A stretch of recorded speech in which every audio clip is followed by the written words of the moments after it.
नमस्कार दोस्तों, BK24 study zone के यूट्यूब चैनल पे आप सभी लोगों का स्वागत है। इस वीडियो में बात करेंगे 17 फरवरी 2019 के करंट अफेयर्स के बारे में। तो चलिए शुरुआत करते हैं आज की करंट अफेयर्स वीडियो। मैं आपको बता दूं कि इस वीडियो का PDF आपको डिस्क्रिप्शन में मिल जाएगा। डिस्क्रिप्शन में दिए गए लिंक से आप आज की PDF भी डाउनलोड कर सकते हैं। साथ ही साथ रोज रात में 12 बजे मैं करंट अफेयर्स की वीडियो अपलोड कर देता हूं, तो डेली करंट अफेयर्स देखने के लिए चैनल को सब्सक्राइब कर लीजिएगा और बेल आइकन दबा लीजिएगा ताकि जो भी वीडियो मैं अपलोड करूं उसकी नोटिफिकेशन आप तक सबसे पहले पहुंचे। चलिए पहला क्वेश्चन लेते हैं। हमारा पहला क्वेश्चन है कि निम्न में से किसे CBDT का चेयरमैन नियुक्त किया गया है। इसका सही आंसर है ऑप्शन बी वाला, यानी कि प्रमोद चंद्र मोदी। प्रमोद चंद्र मोदी को CBDT का नया चेयरमैन बनाया गया है। आप यहाँ पर देख पा रहे होंगे, यही हैं CBDT के नए चेयरमैन। 1982 बैच के IRS अधिकारी हैं ये। IRS अधिकारी यानी कि भारतीय राजस्व सेवा के अधिकारी हैं ये। तो ये चीज़ यहाँ से ध्यान रखिएगा। जैसा कि मैंने आपको कल बता दिया था कि CBDT के चेयरमैन जो थे पहले सुशील चंद्रा, इनको चुनाव आयुक्त बना दिया गया है। तो सुशील चंद्रा की जगह पर नियुक्ति की गई है प्रमोद चंद्र मोदी की। तो ये चीज़ आपको यहाँ से ध्यान होना चाहिए। CBDT वित्त मंत्रालय के अधीन काम करता है और राजस्व विभाग का ये एक महत्वपूर्ण हिस्सा है। तो आपको ये सभी पॉइंट यहाँ से याद होने चाहिए। चलिए इसके बाद बात करते हैं क्वेश्चन नंबर 2 की कि 15 फरवरी को IWAI ने राष्ट्रीय जलमार्ग पर उपलब्ध गहराई के बारे में जानकारी देने हेतु कौन सा पोर्टल लॉन्च किया है।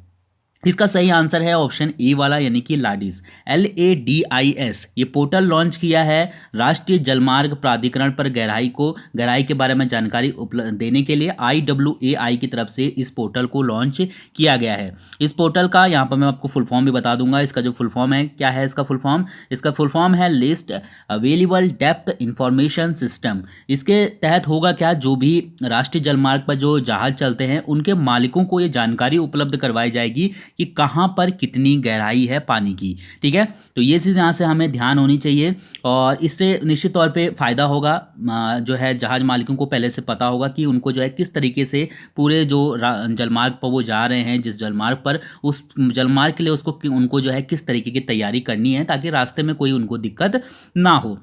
आपके दिमाग में अगर आता है कि भारतीय अंतर्देशीय जलमार्ग प्राधिकरण यानी कि IWAI क्या है, तो मैं आपको बता दूं कि IWAI देश में अंतर्देशीय जल परिवहन का जो भी विकास होता है, जो भी रूल्स रेगुलेशन बनते हैं, वो सब इसी के जरिए बनते हैं। इसकी स्थापना अक्टूबर 1986 को हुई थी और इसका जो मुख्यालय है वो है उत्तर प्रदेश के नोएडा में। ठीक है, तो हमको इसका मुख्यालय याद होना चाहिए और साथ ही साथ मैंने आपको बता ही दिया कि इसका क्या काम होता है, तो ये भी याद रखिएगा। देन क्वेश्चन नंबर 3 है कि हाल ही में अमेजन ने किस बैंक के सहयोग से अपने एंड्रॉयड यूजर्स के लिए अमेजन पे UPI लॉन्च किया है। अमेजॉन आप सभी लोग जानते होंगे, ऑनलाइन शॉपिंग का पोर्टल है। उसने जो है एक UPI अमेजन पे UPI लॉन्च किया है। तो हमको बताना है कि किस बैंक के साथ मिलके किया है। तो सही आंसर है ऑप्शन ए वाला, यानी कि एक्सिस बैंक के सहयोग से अमेजन पे UPI काम करेगा। तो ये चीज़ यहाँ पर ध्यान रखिएगा, दोनों के बीच में जो है समझौता हुआ है जिसके तहत अमेजन और एक्सिस बैंक जो है मिलकर अमेजन पे UPI मतलब पे जो है काम करेंगे। ठीक है, तो जब भी आप अमेजन पे से कोई पेमेंट करते हैं तो उसमें लिखा होगा पावर्ड बाय एक्सिस बैंक। अब यहाँ पर से एक चीज़ ध्यान रखिएगा कि जो हम बात कर रहे हैं अमेजन की, तो अमेजन पे ऑलरेडी पहले से ही जो है अमेजन पे था। अब अमेजन पे UPI आया है। ठीक है, अमेजन पे UPI आया है। अमेजन पे के बारे में तो आप लोग पहले से ही जानते होंगे।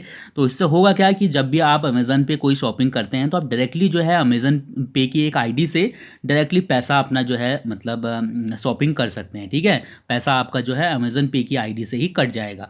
तो ये चीज़ यहाँ पर ध्यान रखिएगा। अमेजन पे इंडिया के डायरेक्टर विकास बंसल हैं, तो ये भी आपको यहाँ से ध्यान होना ही चाहिए। देन क्वेश्चन नंबर 4 है कि हाल ही में जारी अंतर्राष्ट्रीय श्रम संगठन की रिपोर्ट के अनुसार वर्ष 2018 में वैश्विक बेरोजगारी दर कितने प्रतिशत रही। 2018 के लिए आंकड़े जारी हुए हैं और उसमें कहा गया है कि वैश्विक बेरोजगारी दर 5% रही है वर्ष 2018 में। तो ये चीज़ यहाँ से हमें ध्यान होनी चाहिए। साथ ही साथ एक पॉइंट ही जो है इम्पोर्टेंट है। वो पॉइंट क्या है, आपको यहाँ से ये चीज़ याद होना चाहिए कि जो ये रिपोर्ट हुई जारी की गई थी, किस में रिपोर्ट जारी की गई थी, तो ये अंतर्राष्ट्रीय श्रम संगठन के द्वारा world employment and social outlook trends 2019 में जो है 19 नाम से रिपोर्ट जारी की गई थी और इसी में ये कहा गया है कि 5% पर जो है वर्ष 2018 में, अगर हम लोग पूरे विश्व की बात करें तो बेरोजगारी दर में जो है 5% की गिरावट आई। और अगर 2019 की अगर हम बात करें, 2019 ये जो चल रहा है इसमें बात करें तो इसमें अनुमान लगाया गया है कि जो वर्तमान में बेरोजगारी दर है उसमें 4.9% की गिरावट दर्ज की जाएगी। ओके, साथ ही साथ रिपोर्ट में कहा गया है कि वर्ष 2018 के लिए 15 से 24 आयु वर्ग के जो भी जो है लोग थे, बेरोजगार लोग, उनकी संख्या कितनी थी? 11.8%। ठीक है, याद रखिएगा ये भारत की बात नहीं हो रही है, पूरे विश्व की बात हो रही है। ओके, अब यहाँ पर से अंतर्राष्ट्रीय श्रम संगठन क्या है? तो अंतर्राष्ट्रीय श्रम संगठन जो है पूरी दुनिया में जो भी इसके सदस्य देश हैं उनके जो भी जो है श्रमिक हैं उनके अधिकारों के लिए काम करती है और पूरा जो है आकलन करती है कौन से देश में जो है श्रम की, यानी कि जो सर्विस है, जो काम कर रहे हैं लोग, उनकी जो है क्या कंडीशन है, उन सभी के बारे में जो है ये पूरी रिपोर्ट जो है विस्तृत आकलन करता है और रिपोर्ट जारी करता रहता है समय पे। ठीक है, मुख्यालय कहाँ है इसका? तो इसका मुख्यालय है जिनेवा, स्विट्जरलैंड में, और उसकी स्थापना हुई थी 1919 में। तो यहाँ पर से 2 पॉइंट लिखे हैं, 2 के 2 याद रखिएगा अच्छे से।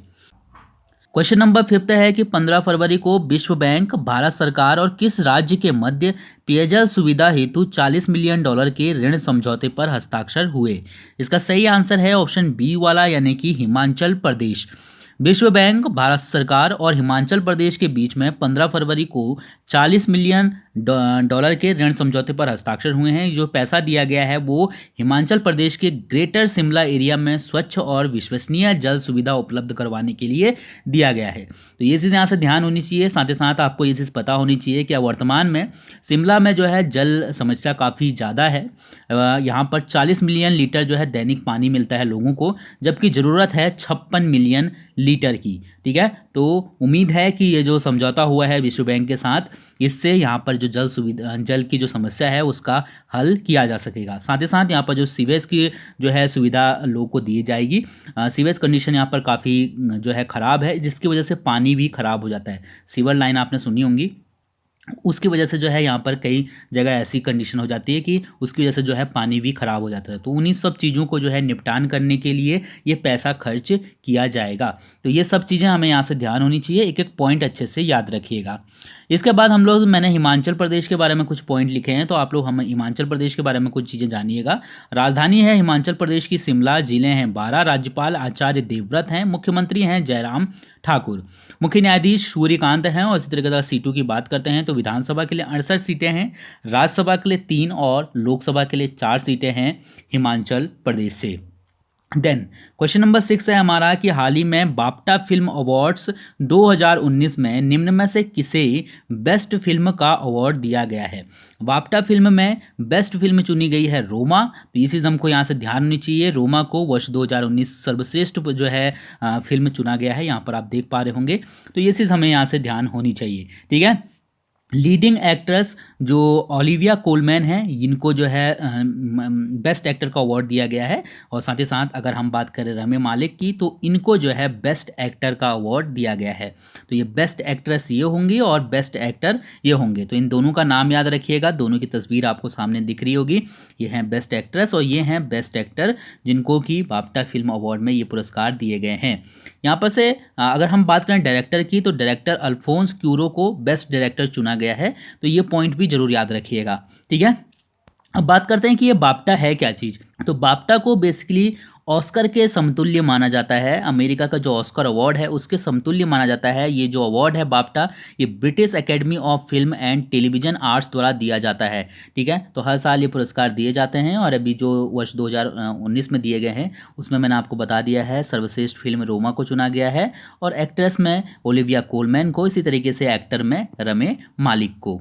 चलिए, क्वेश्चन नंबर 7वां है कि हाल ही में डॉक्टर अनूप सतपथी की अध्यक्षता में विशेषज्ञ समिति ने कितने रुपए राष्ट्रीय न्यूनतम वेतन की सिफारिश की है? तो इसका सही आंसर है 9,750 रुपये। डॉक्टर अनूप सतपथी होगा यहाँ पर की अध्यक्षता में विशेषज्ञ समिति ने न्यूनतम जो वेतन रखने की जो मांग की है, जो सिफारिश की है, वो की है 9,750 रुपये या फिर 375 रुपये प्रतिदिन। तो ये चीज़ यहाँ से ध्यान रखिएगा। हालांकि अलग अलग क्षेत्रों के लिए इन्होंने अलग अलग वेतन की सिफारिश की है, जिसमें 8,892 रुपये से शुरुआत होकर 11,622 रुपये प्रतिमाह की सिफारिश की गई है। ठीक है, तो ये चीज़ हमको यहाँ से ध्यान होना चाहिए। सतपथी है, ठीक है, सतपथी,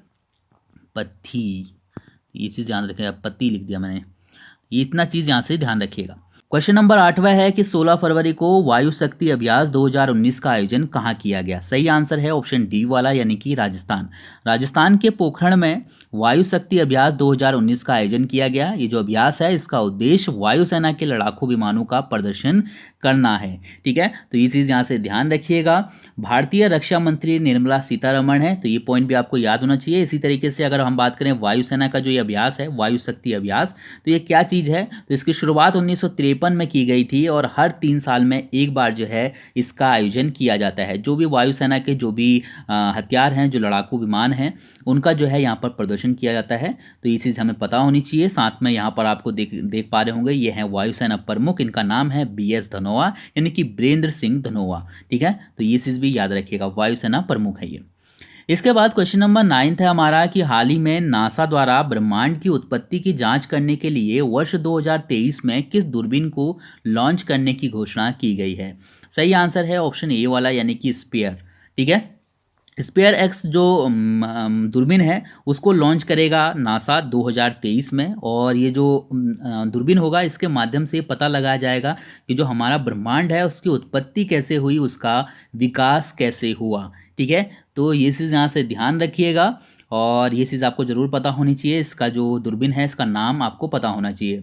नासा की अगर हम बात करें तो नासा का मुख्यालय कहाँ है, एग्जाम में अक्सर पूछा जाता है। तो नासा का मुख्यालय है वाशिंगटन DC, संयुक्त राज्य अमेरिका में। ओके, चलिए इसके बाद बात करते हैं क्वेश्चन नंबर 10वें की कि WWE के किस प्रसिद्ध रेसलर का 76 वर्ष की आयु में निधन हो गया। अभी WWE के एक प्रसिद्ध रेसलर हैं जिनका कि 76 वर्ष की आयु में निधन हो गया, उनका नाम हमको बताना है।